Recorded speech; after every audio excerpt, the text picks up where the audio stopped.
សួស្តីអ្នកទាំងអស់គ្នាថ្ងៃនេះខ្ញុំធ្វើវីដេអូមួយទៀតគឺតាក់ទងជាមួយទៅនឹង assessment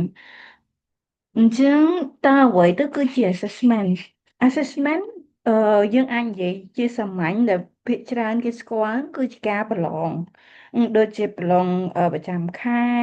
ប្រឡងឆមាសប្រឡងប្រចាំឆ្នាំអីចឹងទៅតែការពិត assessment មិនមែនត្រឹមតែជាការប្រឡងទេហើយ assessment បើយើងនិយាយឲ្យសាមញ្ញវាហាក់បីដូចជាសកម្មភាពមួយដែលយើងប្រមូលទិន្នន័យតាក់ទងជាមួយទៅនឹងការសិក្សារបស់កូនសិស្សយើងចឹងហេតុអីបានជា assessment សំខាន់ assessment គឺវាអាចជួយឲ្យយើងនឹងស្វែងរកនៅចំណុចខ្លាំងចំណុចខ្សោយរបស់កូនសិស្សយើងហើយវាក៏ជួយយើងទៅដល់ការអភិវឌ្ឍការរៀននិងបង្រៀនរបស់យើងវិញផងដែរហើយវាក៏ជួយឲ្យយើង track ទៅលើ student ទៅលើសិស្សរបស់យើងការសិក្សារបស់គាត់តើរីកចម្រើនឬក៏អន់ថយអីចឹងទៅហើយយើងក៏អាចយកវាមកប្រើប្រាស់ដើម្បីអភិវឌ្ឍទៅលើការត្រៀមរៀបចំមេរៀនបង្រៀនរបស់យើងដូចគ្នាអញ្ចឹងភាគច្រើននៅពេលដែលគេនិយាយដល់ assessment មនុស្សមួយចំនួនប្រហែលជាគាត់គិតត្រឹមតែរឿងប្រឡងហើយប្រមូលបន្ទុកកូនសិស្សហើយគឺចប់ហើយតែការពិតមិនមែនទេគឺយើងត្រូវធ្វើការ identify អំពីចំណុចខ្លាំងចំណុចខ្សោយរបស់សិស្សយើងហើយយកវា reflect យកវាមកឆ្លុះបញ្ចាំងទៅលើការបង្រៀននិងការរៀនរបស់យើងវិញថាតើវាយ៉ាងម៉េចដែរតើយើងគួរកែតម្រូវការរៀននិងការបង្រៀនយើងរបៀបម៉េចអាហ្នឹងទៅបានជាចំណុចសំខាន់របស់ assessment ចឹង assessment មានពីរប្រភេទទីមួយគេហៅវាថា formative assessment ហើយមួយទៀតគេហៅវាថា summative assessment ប្រហែលដូចនៅកន្លែងធ្វើការចាស់របស់ខ្ញុំគេហៅ formative assessment គេថា assessment for learning ហើយ summative assessment គេថា assessment of learning តែយើងនិយាយពី assessment ទាំងពីរហ្នឹងឲ្យសាមញ្ញហើយងាយស្រួលស្ដាប់វិញ formative assessment ហ្នឹងគឺសំដៅទៅលើ assessment ដែលគេធ្វើនៅក្នុងអំឡុងពេលដែលគេបង្រៀនឬក៏ក្នុងអំឡុងពេលដែលកូនសិស្សរៀនចឹងពេលយើងកំពុងបរៀនមេរៀនឧទាហរណ៍បរៀនមេរៀនតាក់ទងមួយនឹង reading ហើយទៅយើងឲ្យកូនសិស្សជជែកពិភាក្សាគ្នាតាក់ទងមួយអត្ថបទហ្នឹងចឹងហើយអាហ្នឹងគឺជា formative assessment ដែលគេធ្វើនៅក្នុងអំឡុងពេលរៀនហើយសម្រាប់ summative assessment វិញគឺគេធ្វើនៅពេលដែលយើងបញ្ចប់មិនថាយើងបញ្ចប់មេរៀនហើយបញ្ចប់ term ហើយបញ្ចប់ឆ្នាំហើយអញ្ចឹងassessment បែបហ្នឹងភាគច្រើនគឺគេសម្រាប់យកទៅវាស់វែងទៅលើកូនសិស្សហ្មងការសិក្សារបស់កូនសិស្សហ្មងថាតើការសិក្សារបស់គាត់មិនដែរហើយភាគច្រើនគឺវាជាប្រភេទពួកfinal assessment final exam ជា midterm exam ឬក៏ជាការប្រឡងប្រចាំខែផ្សេងផ្សេងចឹងខ្ញុំនឹងនិយាយទៅដល់ formative assessment tool formative assessment tool គឺមានច្រើន tool ខ្ញុំចែករំលែកtool មួយចំនួនតូចនេះជា beginning card ឬក៏ exit card ដែលខ្ញុំចូលចិត្តប្រើជាងគេបំផុតឧទាហរណ៍នៅពេលដែលកូនសិស្សគាត់មករៀនអញ្ចឹងខ្ញុំធ្វើកាតមួយសួរខ្ញុំអាចដាក់សួរជាសំណួរមួយឬក៏ពីរអញ្ចឹងទៅហើយខ្ញុំដាក់ឲ្យគាត់ពេលដែលគាត់ដើរចូលមកគឺគាត់ត្រូវទៅយកកាតនឹងទៅធ្វើអញ្ចឹងបានកាតនឹងគេឲ្យឈ្មោះថា beginning card អញ្ចឹងភាគច្រើនខ្ញុំធ្វើសម្រាប់ review មេរៀនចាស់ឬក៏សម្រាប់ជាការមានន័យថាយើង pre assessment សម្រាប់មេរៀនថ្មីចង់ដឹងថាសម្រាប់មេរៀនថ្មីហ្នឹងគាត់បានមើលអីគេខ្លះគាត់បានដឹងអីគេខ្លះហើយសម្រាប់ exit card វិញតែពិតវាដូចគ្នាដែរគ្រាន់ថា exit card គឺវាសម្រាប់បិទបញ្ចប់មេរៀនទៅវិញក្រោយយើងរៀនមេរៀននឹងចប់អញ្ចឹងយើងដាក់កាតមួយដែលយើងចង់ដឹងថាតើកូនសិស្សយើងបន្ទាប់ពីរៀនមេរៀននឹងចប់ក្នុងមួយ session ហ្នឹងតើគាត់ចេះអីគេខ្លះអញ្ចឹងគឺដាក់សម្រាប់បិទបញ្ចប់ទៅវិញអញ្ចឹងគេហៅវាថា exit card អញ្ចឹង beginning card ឬក៏ exit card វាយើងអាច design វាបានច្រើនប្រភេទអាស្រ័យលើការ design របស់យើងវាច្រើនតែសួរសម្រាប់មុនចាប់ផ្ដើមមេរៀនហើយនឹងពេលដែលបញ្ចប់មេរៀនត្រឡប់ទៅវិញហើយសម្រាប់ T-chart នេះវិញ T-chart នេះគេប្រើសម្រាប់ការប្រៀបធៀបគេអាចយកវាទៅប្រៀបធៀបអត្ថបទប្រៀបធៀបមេរៀនហើយជាការយើងអាចប្រើវាក្នុងការដែលយើងចង់ដឹងថាកូនសិស្សយើងគាត់ចេះអីគេខ្លះហើយឬក៏គាត់បន្ទាប់ពីរៀនអាហ្នឹងតើគឺគាត់បានចាំអីគេបានខ្លះអញ្ចឹងណាអញ្ចឹង T-chart នេះគេប្រើសម្រាប់ប្រៀបធៀបហើយសម្រាប់ KWL chart នេះជាទូទៅគឺអាចប្រើជាមួយនឹងចំណេះដឹងទូទៅជំនួយនឹងមេរៀនប្រភេទដូចបើសិនជាយើងរៀនតាក់ទងមួយនឹងវប្បធម៌តាក់ទងជាមួយប្រវត្តិសាស្ត្រជាមួយអត្ថបទអីហ្នឹងអញ្ចឹងយើងអាចប្រើ KWL chart ហ្នឹងយើងអាចប្រើវាជា pre assessment មិនន័យថាជាមុនពេលដែលយើងចាប់ផ្ដើមព្រាមេរៀនហ្នឹងយើងចង់ដឹងថាកូនសិស្សយើងចេះគេខ្លះ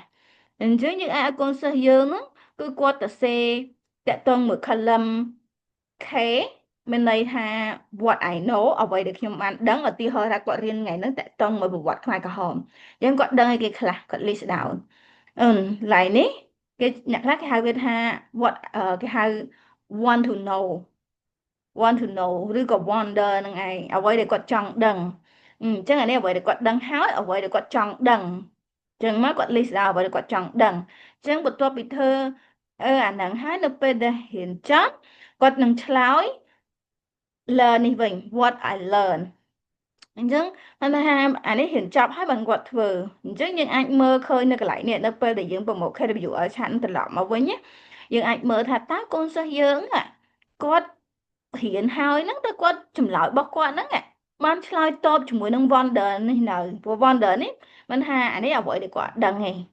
ហើយអានេះអ្វីដែលគាត់ដឹងអញ្ចឹងគាត់ដឹងហើយអញ្ចឹង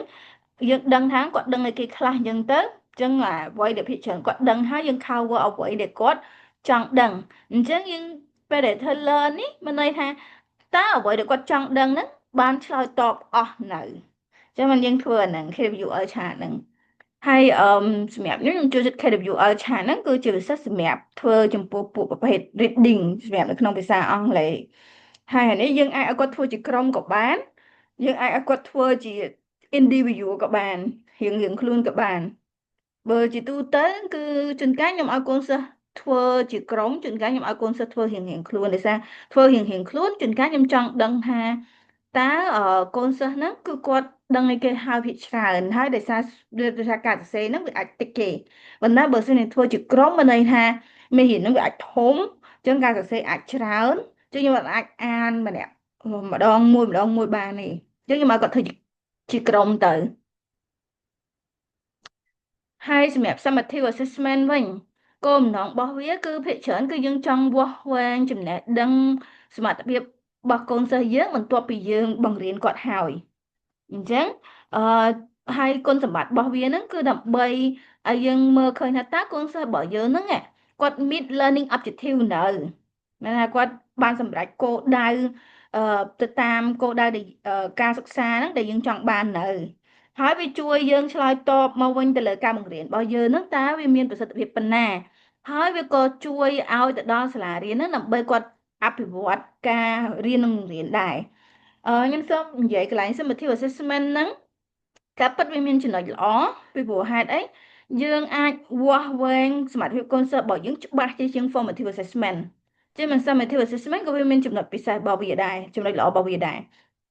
វាអត់ដូច formative យើងគិតមកយើងធ្វើក្នុងអំឡុងពេលរៀនពេលខ្លះយើងធ្វើជាក្រុមពេលខ្លះយើងដើរស្ដាប់គាត់ discussion គាត់ជជែកគ្នាអីចឹងទៅជួនកាលព័ត៌មានដែលយើងទទួលបានហ្នឹងគឺវាអត់សូវច្បាស់លាស់ដូចពួក summative assessment ទេ summative assessment ព័ត៌មានទទួលបានគឺច្បាស់លាស់ជាងហើយងាយស្រួលវាស់វែងជាងប៉ុន្តែវាមានចំណុចមួយនៅពេលដែលសាលាគាត់ធម្មតាសាលាគាត់ត្រូវតែយកប្រមូលទិន្នន័យរបស់ summative assessment ហ្នឹងដើម្បីសិក្សាអំពីកូនសិស្សថាតើកូនសិស្សបកការរៀននិងការបង្រៀនហ្នឹងកូនសិស្សហ្នឹងមានភាពរីកចម្រើនយ៉ាងម៉េចខ្លះប៉ុន្តែពេលខ្លះនៅពេលដែលគាត់សួរទៅដល់បន្ទុកប្រឡងរបស់កូនសិស្សដូចជាបន្ទុកច្រមាឬក៏បន្ទុកប្រចាំខែផ្សេងបែរជារុញច្រានឲ្យគ្រូខំប្រឹងបង្រៀនកូនសិស្សសម្រាប់ការប្រឡងមិនន័យថាគាត់ទៅជាបង្រៀនឲ្យកូនសិស្សហ្នឹងខំប្រឹងទៅទិញមេរៀនអីចឹងទៅតែមែនតើទៅការពិតបើសិនជាគុណភាពបង្រៀននឹងបានល្អត្រឹមត្រូវហើយកូនសិស្សគឺគាត់ត្រូវតែចាប់ផ្ដើមចេះមេរៀនចាំមេរៀនពីព្រោះមែនតើយើងគិតមើលចាប់ពី formative assessment គឺយើង assess គាត់រហូតនៅក្នុងថ្នាក់នៅក្នុងរង្វង់នៃការបង្រៀនរបស់យើងរហូតដល់ពេលដែលយើងហ៊ានចប់ហើយយើងគិតថាកូនសិស្សយើងទៅរួចហើយបើយើងចាប់ផ្ដើមធ្វើ summative assessment បើសិនជាកូនសិស្សយើងភាគច្រើន fail ប្រកាសណាស់ថាវាតកតងជាមួយទៅនឹងបញ្ហាបង្រៀនរបស់យើង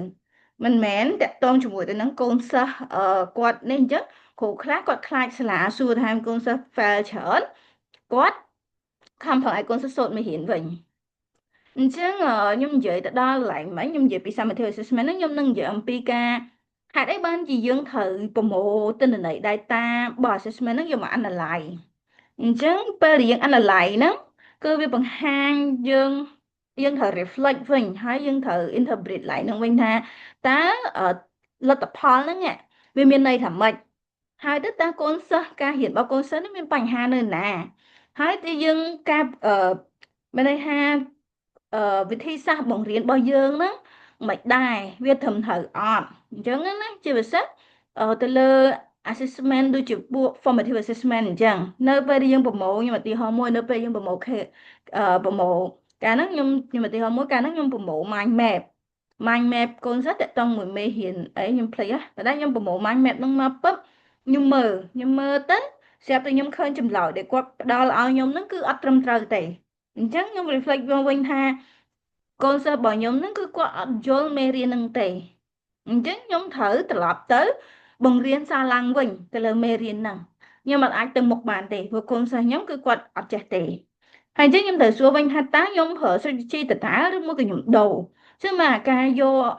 ដាក់ assessment data ហ្នឹងយកមក analyze ហ្នឹងគឺសំខាន់មែនតើហើយឧទាហរណ៍មួយទៀតគឺនៅពេលមួយខ្ញុំ analyze data សម្រាប់កូនសិស្សសាលាទាំងមូលហ្មង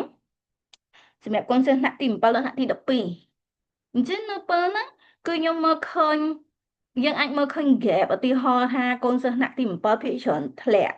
អញ្ចឹងវាត្រូវជាសំណួរវិញថាហេតុបងកូនសិស្សថ្នាក់ទី7ភាគច្រើនធ្លាក់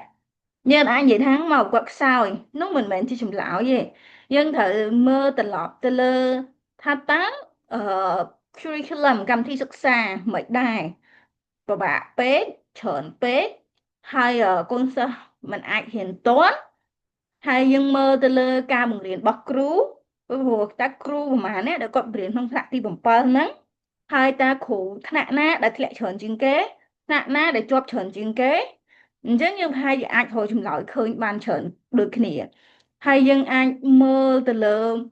strategy បង្រៀនរបស់គ្រូអញ្ចឹងយើងត្រូវមើលត្រឡប់ទៅលើ strategy បង្រៀនរបស់គ្រូវិញដើម្បីឆ្លើយតបថាហេតុអីបានក្មេងថ្នាក់ទី7ធ្លាក់ច្រើនជាងគេបំផុត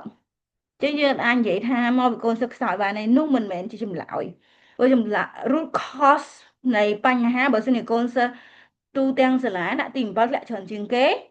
root cause មិននៅនឹងសិស្សទេ root cause គឺនៅនឹងក្នុងការបង្រៀននឹងឯងចឹងហេតុអីបានជា data analysis ហ្នឹងវាសំខាន់ដោយសារវាជួយយើងទៅដល់យើងសិក្សាឡើងវិញទៅលើការបង្រៀនរបស់យើងហើយវាជួយឲ្យយើងស្វែងរកកូនសិស្សដែលគាត់ត្រូវការជួយអញ្ចឹងឧទាហរណ៍ដូច beginning card ដែលខ្ញុំអាសាធ្វើនៅពេលខ្ញុំធ្វើ beginning card ហើយខ្ញុំយកវាមក sort out ខ្ញុំមើលកូនសិស្សណាដែលគាត់ខ្សោយដែលគាត់អាចឆ្លើយបានអញ្ចឹងខ្ញុំត្រូវគិតថាតើខ្ញុំត្រូវជួយ support អីគាត់ថែមទៀតឧទាហរណ៍ថាគេអាចសរសេរ sentence បានគាត់អាចសរសេរ sentence បានតើខ្ញុំត្រូវជួយអីគាត់ក្នុងការសរសេរ sentence ហើយមួយទៀតនៅពេលដែលយើងប្រមូលយក assessment របស់គាត់មកមើលគឺដើម្បីយើងរៀបចំយុទ្ធសាស្ត្របង្រៀនយើងគឺយើងត្រូវចាំថា there is no one size fit all គឺអត់មានទេអា one size fit all កូនសិស្ស30នាក់ព្រៀនដូចគ្នា30នាក់អញ្ចឹងយើងត្រូវយកមកមើលហើយយើងត្រូវបែងចែកធ្វើជា differentiated instruction អញ្ចឹងបើអ្នកនរគ្នាចង់ដឹងថា differentiated instruction ហ្នឹងបង្រៀនរបៀបម៉េចអ្នកនរគ្នាអាចទៅមើលវីដេអូខ្ញុំមួយទៀតដែលខ្ញុំមានធ្វើជា differentiated instruction ហើយអ្វីដែលសំខាន់ហ្នឹងគឺយើងយកទិន្នន័យហ្នឹងមកដើម្បីជួយ support កូនសិស្សឲ្យទាន់ពេលវេលាចំណុចសំខាន់ដែលខ្ញុំចង់ឲ្យអ្នកទាំងអស់គ្នាយកត្រឡប់ទៅវិញទី1គឺ assessment គឺសម្រាប់ឆ្លើយតបទៅលើការរៀននិងការបង្រៀនហើយ assessment ទាំង formative assessment និង summative assessment សុទ្ធតែមានសារៈសំខាន់អ្វីដែលរឹតតែសំខាន់ជាងនឹងទៀតគឺការដែលយើងយកទិន្នន័យរបស់កូនសិស្សយកមក analyze ដើម្បីជួយកូនសិស្សទៅតាមតម្រូវការរបស់គាត់ហើយកុំភ្លេចយើងត្រូវតែ be flexible thank you so much